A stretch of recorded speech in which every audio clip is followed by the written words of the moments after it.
L'échiquier international, soyez les bienvenus. Le dollar, c'est notre monnaie, mais c'est votre problème. Formule signée John Connally, secrétaire du Trésor américain sous le président Nixon en 1971, face à un parterre de diplomates européens qui s'inquiétaient de la fluctuation de la monnaie américaine. Formule, il est vrai, cinglante, mais concise, pour ne pas dire compressée, résumant à elle seule ce que cache la réalité du dollar américain au lendemain de la Seconde Guerre mondiale. Plus qu'une monnaie, le pouvoir d'un impérium, le sceau de la bannière étoilée englobant le monde. Plus encore, le dollar consacre désormais aux Américains un privilège exorbitant, avait dit un ministre des Finances français, un certain Valéry Giscard d'Estaing. Une monnaie de référence, une hégémonie sans partage consacrée par les accords de Bretton Woods de 1945, un étalon monnaie suprême dont son utilisation pour toutes les transactions mondiales financerait à moindre coût les dépenses américaines et, en un mot, le monde était au service des États-Unis, ce qui s'appelle un empire. Depuis, le déficit n'a cessé de s'accentuer. La dette américaine atteindrait maintenant les 32 000 milliards de dollars. La Fed, l'équivalent de la Banque centrale américaine en juillet dernier, a relevé ses taux directeurs de peur d'être en défaut de paiement. L'Amérique n'a plus les moyens de sa propulsion militaire aux quatre coins du monde. Nous sommes bien en train de diagnostiquer une superpuissance malade, fatiguée, dont le rythme de la compétition mondiale met à mal. On pense ici à la Chine, la Russie ou les BRICS, mais également à l'Arabie Saoudite qui s'éloigne de l'escarcelle de Washington. Le dollar n'est plus synonyme de productivité, mais de spéculation d'une économie déclinante, techniquement en faillite, qui a du mal à cacher l'état catastrophique de ses banques, qui se cache, elle, derrière la fameuse planche à billets. Les autres faisceaux d'indices, tout simplement les envolées de l'or et les tensions croissantes entre les États-Unis et les autres puissances, sans parler des grandes institutions bancaires fragiles, douteuses, avec des montagnes de crédits toxiques. Mais attention, rien n'est plus dangereux qu'un empire qui chute. Sommes-nous en train d'observer la fin de l'ère du dollar, un monde dédollarisé? Cela ressemble à quoi? Les Américains ont-ils dit leur dernier mot? Quelle place pour la Chine et les autres puissances? Comment se prépare-t-on à cette nouvelle map monde économique? On en parle avec nos invités du jour, c'est dans un instant.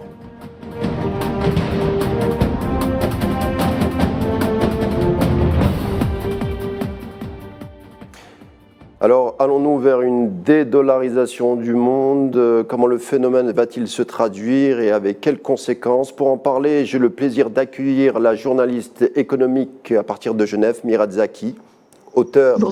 Bonsoir, auteur de plusieurs ouvrages liés à l'actualité financière, principalement suisse-américaine. Vous avez écrit d'ailleurs un livre qui s'intitule « La fin du dollar ».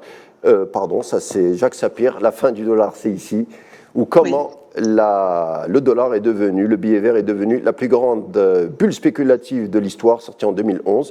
Vous allez nous expliquer justement comment. Et j'ai également le plaisir de recevoir Jacques Sapir, économiste, spécialiste des politiques monétaires, auteur de livres faisant état du monde multipolaire comme la démondialisation, ou encore le nouveau 21e siècle, le siècle américain ou le retour des nations, pour ne citer que.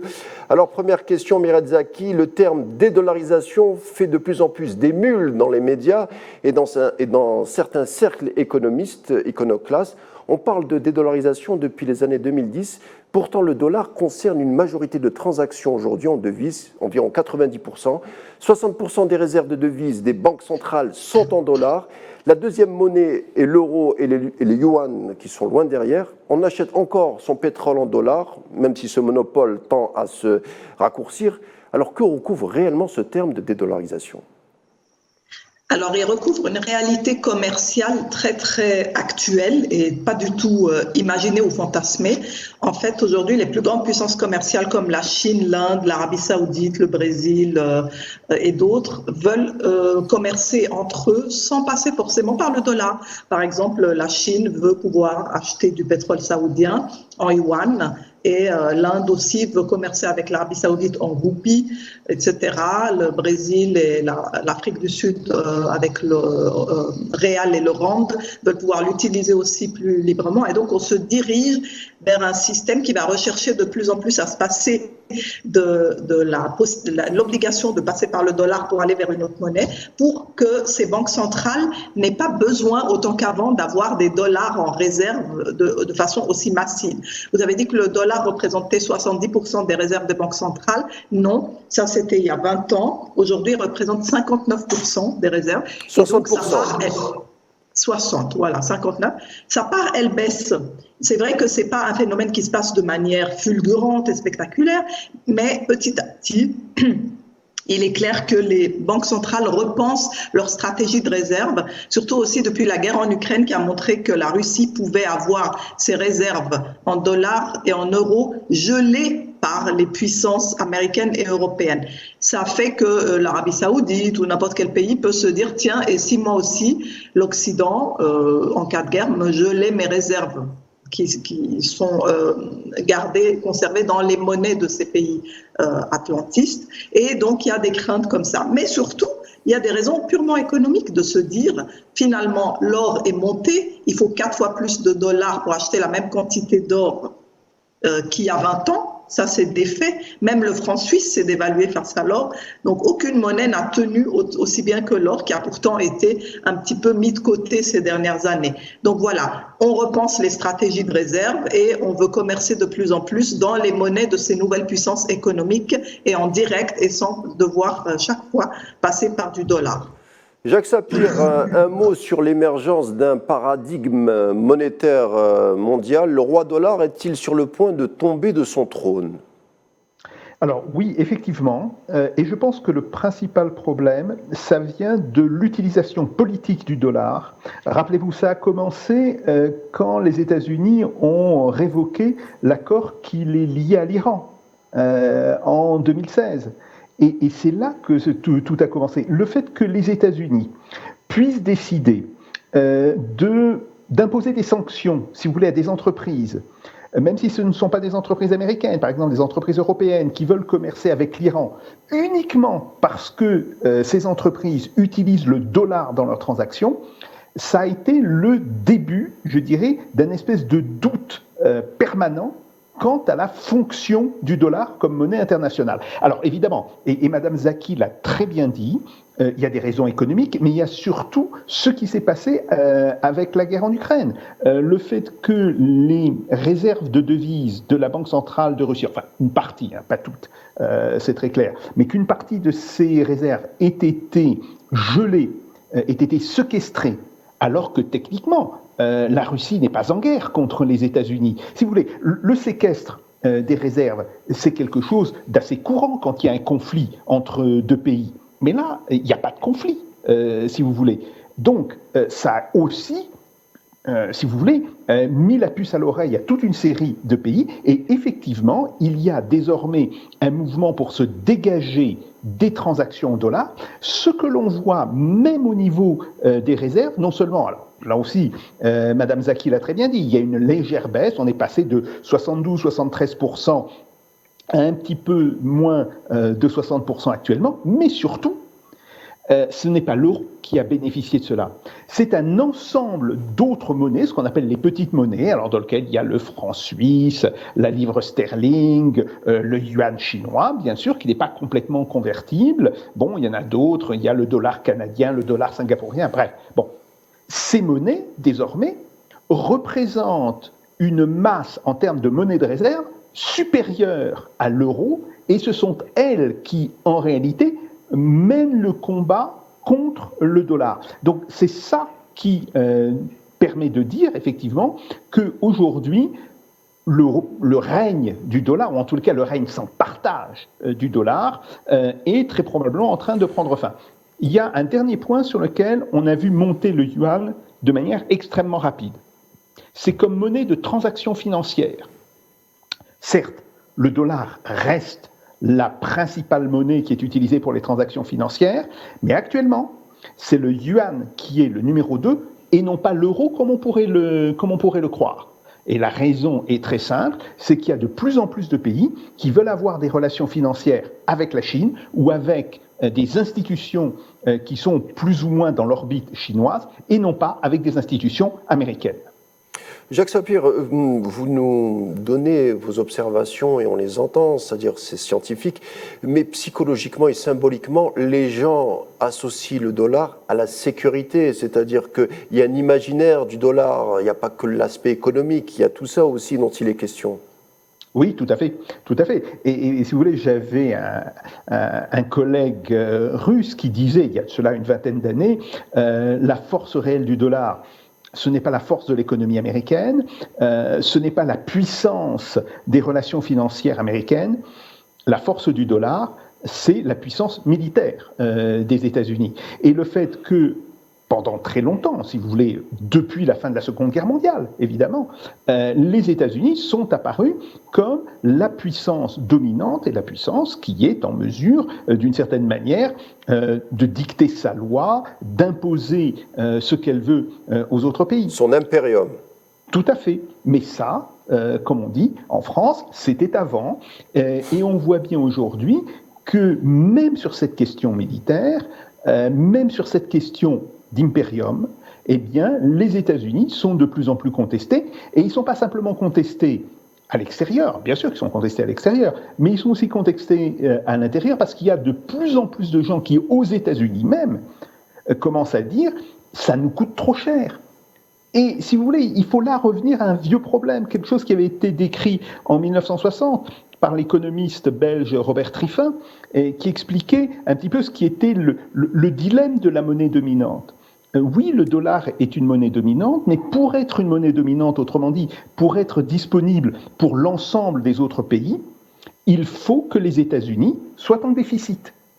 Et donc, d'une certaine manière, oui, ils sont dominants monétairement, mais pour pouvoir être dominants monétairement, ils sont obligés de se vider de leur substance économique, que ce soit en termes de balance commerciale, lourdement déficitaire, ou que ce soit en termes de déficit budgétaire, ce qui permet à tous les autres acteurs de la planète de détenir des dollars. Et à un moment donné, ça devient contradictoire. À un moment donné, on va se dire, mais finalement, qu'est-ce qu'il y a derrière le dollar? Et c'est pour ça que je pense que même si le processus qui a actuellement commencé depuis, grosso modo, 2013-2014 et surtout depuis 2016, même si c'est un processus lent, on ne peut pas exclure que se passe à un moment donné un événement qui brutalement fera changer les représentations. Les représentations, en particulier les représentations psychologiques, elles n'évoluent pas de manière linéaire, elles passent par des moments de crise et là, à ce moment-là, se met en place une nouvelle représentation qui, d'une certaine manière, conteste l'ancienne. Et c'est ça le problème pour les États-Unis. Mirat Zaki, vous expliquez dans votre livre La fin du dollar que techniquement les États-Unis sont en faillite depuis très longtemps.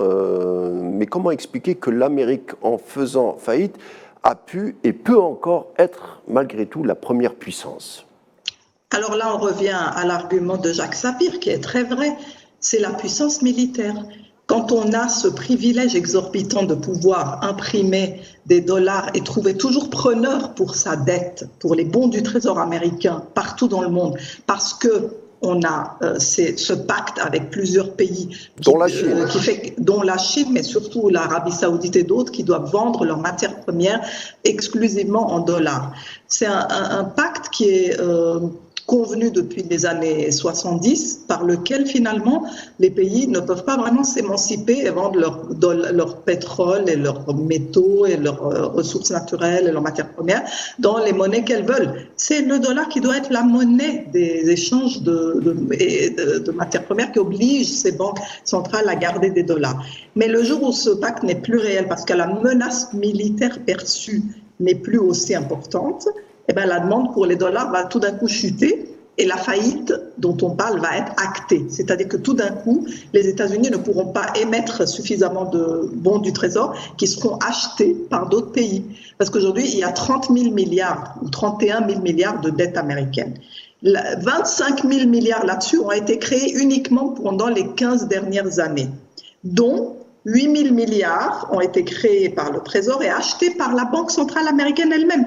C'est-à-dire que la Banque centrale américaine détient à elle seule le tiers quasiment des de la dette américaine. Ça, c'est là où on dit que c'est une sorte de Ponzi, c'est quand votre propre banque centrale achète votre propre dette du Trésor, parce que pour suppléer à la demande qui n'est pas là. Et le reste, c'est les autres pays et les agences internes qui l'achètent. Et donc, tout ça, c'est du recyclage de dette américaine qui, si cette demande disparaît, eh ben, la faillite, elle sera actée. La Chine, par exemple, elle ne renouvelle plus, elle n'augmente plus ses achats de dette américaine, c'est-à-dire qu'elle reste aujourd'hui à 1500, 1300 milliards de dollars de dette, de détention de dollars sous forme de dette américaine, mais elle n'augmente pas, disons, tout ça. Parce que la réalité, si vous évacuez l'histoire de la puissance nucléaire, la puissance militaire, la taille de l'armée américaine, et vous regardez les faits économiques, vous allez voir, par exemple, que les États-Unis, leur taille dans le commerce mondial, elle est passée de 22% en 1948 à 8% seulement aujourd'hui. Donc, cette domination du commerce mondial, elle s'est beaucoup réduite sur les années. Leur part dans le PIB mondial, elle a chuté de 40% à 15% depuis 1960. Et donc, le fait que ça reste une monnaie de référence dans ces conditions, vous comprenez très bien que M. Sapir, comme il l'a dit, il a raison, c'est effectivement la force militaire qui, elle, continue pour l'instant de dominer, d'autant que cette création de 8 000 milliards de dollars par la seule banque centrale américaine pour soutenir le marché de la dette américaine, ces 8 000 milliards, ils sont aujourd'hui sur le bilan et ça fait qu'on ne peut pas facilement les revendre. Et c'est un bilan qui est très très chargé et donc très vulnérable aux hausses de taux d'intérêt. Si je suis une banque centrale et j'ai tous ces dollars, je suis vulnérable à ce que je ne peux pas monter les taux d'intérêt du pays au-delà d'un certain niveau, sinon j'ai un risque financier sur le bilan de ma banque centrale et en plus j'ai une charge financière pour le gouvernement qui devient énorme. Donc la possibilité de gérer le pays au niveau économique, elle se réduit beaucoup. Mais si on revient à l'idée même de monnaie de référence, est-ce qu'on est aujourd'hui dans un monde où l'idée de monnaie de référence est aussi pertinente qu'après Bretton Woods? Eh bien, c'est pas sûr. Dans le fond, avoir une unique monnaie de référence, c'est une idée très après-guerre, post-war. Aujourd'hui, c'est plus vraiment le cas. Ça ne répond plus à la réalité du monde. Du monde qui est un monde multipolaire et multimonétaire, où il y a vraiment cette demande d'avoir plusieurs pôles différents qui cohabitent entre eux, qui sont un petit peu en concurrence, il est vrai, mais c'est ça le monde vers lequel on va. Et puis, vous avez aussi des BRICS qui vont se réunir, les Brésil, Russie, Inde, Chine et Afrique du Sud, qui vont se réunir pour émettre pas une nouvelle monnaie vraiment, je pense que c'est surtout une nouvelle unité d'échange entre eux, qui va créer une sorte de marché commun entre eux pour échanger des biens et des services commerciaux, qui vont aussi réduire et relativiser l'importance du dollar. Jacques Sapir, ce phénomène de dédollarisation, on en avait vu les marques, on les voit actuellement avec la guerre Russie-Ukraine, mais elle ne serait pas due à un problème interne de l'économie américaine dont on n'aurait plus confiance, mais à des mesures de rétorsion contre, en l'occurrence, la Russie qui a donné des frayeurs aux autres pays. C'est-à-dire, soit on se soumettait à la politique américaine, soit on abandonnait le dollar. C'est-à-dire, on a empêché la Russie de se servir des paiements SWIFT, ou encore on a gelé les réserves de change que la Russie avait accumulées depuis le début du siècle, non seulement aux États-Unis, mais aussi en Europe. Donc, en fait, c'est les Américains qui font fuir les autres pays du dollar. Oui, tout à fait, tout à fait. Et en fait, ça a commencé avant le conflit en Ukraine. Hein. Ça a commencé, je vous l'ai dit, avec les problèmes autour de l'Iran, avec le refus des États-Unis de l'accord avec l'Iran, quand ils ont décidé de commencer à sanctionner toute une série d'entreprises, en particulier d'entreprises européennes, qui maintenaient des opérations commerciales avec l'Iran. Oui, c'est comme là, Peugeot, comme Peugeot. Tout à fait, comme Peugeot, il y en a eu d'autres. Il y a eu des entreprises italiennes, des entreprises allemandes. Bon, bref, c'est là que ça a commencé, d'une certaine manière, à inquiéter toute une série d'acteurs économiques. Alors, des pays, bien sûr, mais aussi des acteurs privés, des grandes entreprises, des grandes banques, en particulier en Asie. Et c'est à partir de là où ça a commencé, d'une certaine manière, à entrer dans un cycle de dédollarisation. Si vous voulez, je dois dire que le grand paradoxe de la période actuelle, c'est que c'est le pays dont la monnaie est dominante qui a en réalité sapé les bases de la domination de sa monnaie. Et ça, c'est un paradoxe tout à fait nouveau. Alors après, évidemment, les États-Unis peuvent faire faillite, ils feront probablement faillite, mais vous savez... Mais techniquement, ne sont-ils pas en faillite déjà ? Oui, mais après, la question importante, c'est de savoir quand est-ce que la faillite sera actée. Mais je vais vous dire une chose, c'est très souvent que l'ancienne puissance dominante au niveau mondial est acculée à la faillite. Je crois que l'Espagne, du temps de la monarchie, si vous voulez, quand l'Espagne était cet empire sur lequel le soleil ne se couchait jamais, l'Espagne de Charles Quint et de Philippe II, bon, elle a été en faillite, elle a été plusieurs fois en faillite.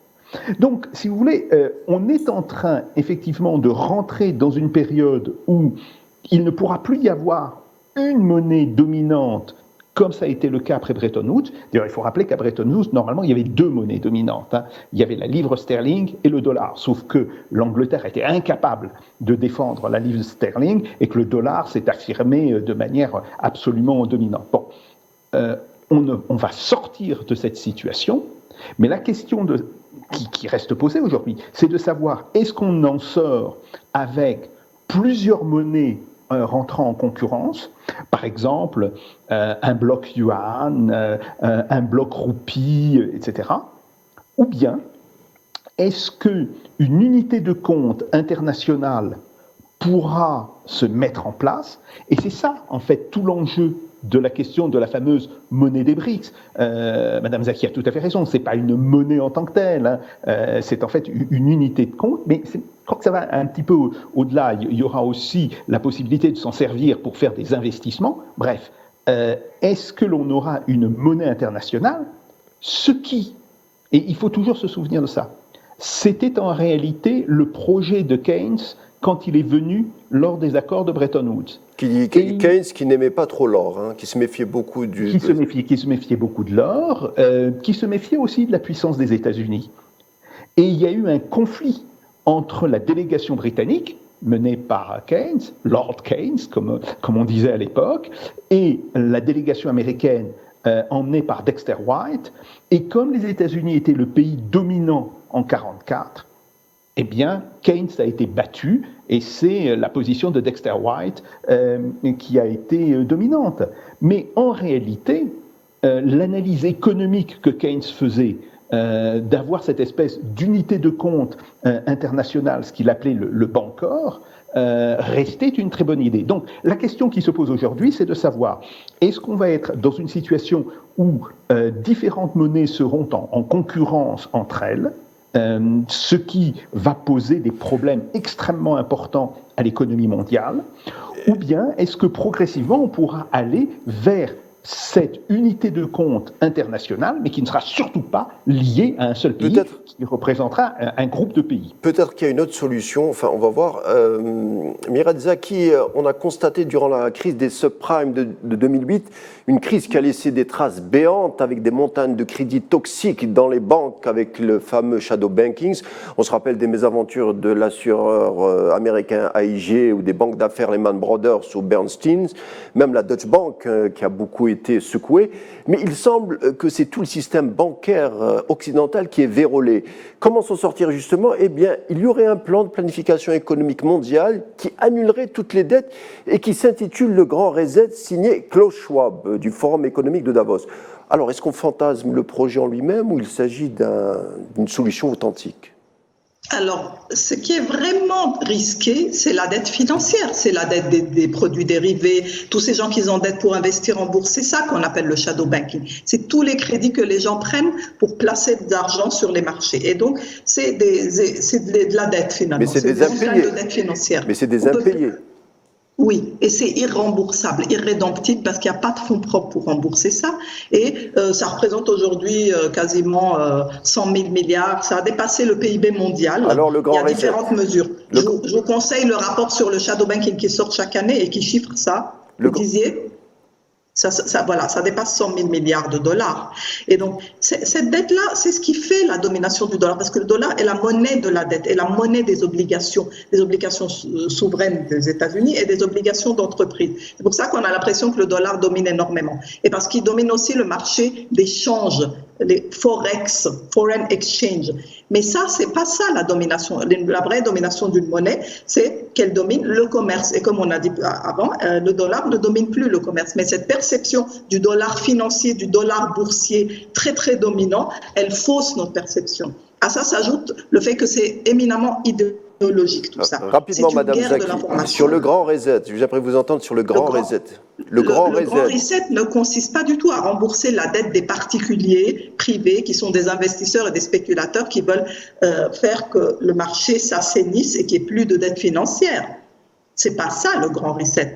Et donc, ce problème de dette financière, qu'est-ce que vous voulez en faire? Vous pensez que Schwab, avec son idée de grand reset, il va le rembourser? Non.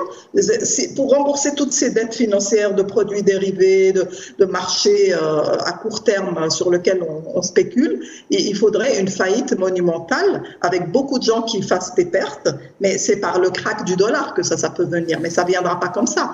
C'est-à-dire, si vous voulez, les marchés s'endettent beaucoup, surtout aux États-Unis. Et la Banque centrale, elle crée des dollars pour soutenir, pour acheter des titres et faire monter la bourse pour que personne ne fasse faillite. Mais le jour où le dollar lui-même, sa valeur, elle chute, et les marchés boursiers américains et anglo-saxons sont moins demandés, il y a moins d'afflux d'investisseurs sur eux, et ben toute cette dette, elle va elle va pas trouver preneur, elle va baisser, il y aura beaucoup de craques, beaucoup de pertes financières. Madame Zaki, je suis désolé, je suis obligé de vous interrompre, le temps a filé, on est obligé d'interrompre et de rendre l'antenne. Merci pour toutes vos explications, voilà. Merci pour l'échiquier international. J'étais accompagné par des invités de marque, tout d'abord la journaliste financière Mireille Zaki, l'économiste Jacques Sapir. Grand merci et à très bientôt, j'espère. Je vous souhaite, vous téléspectateurs, une très bonne soirée et bonne suite des programmes sur Al 24 News.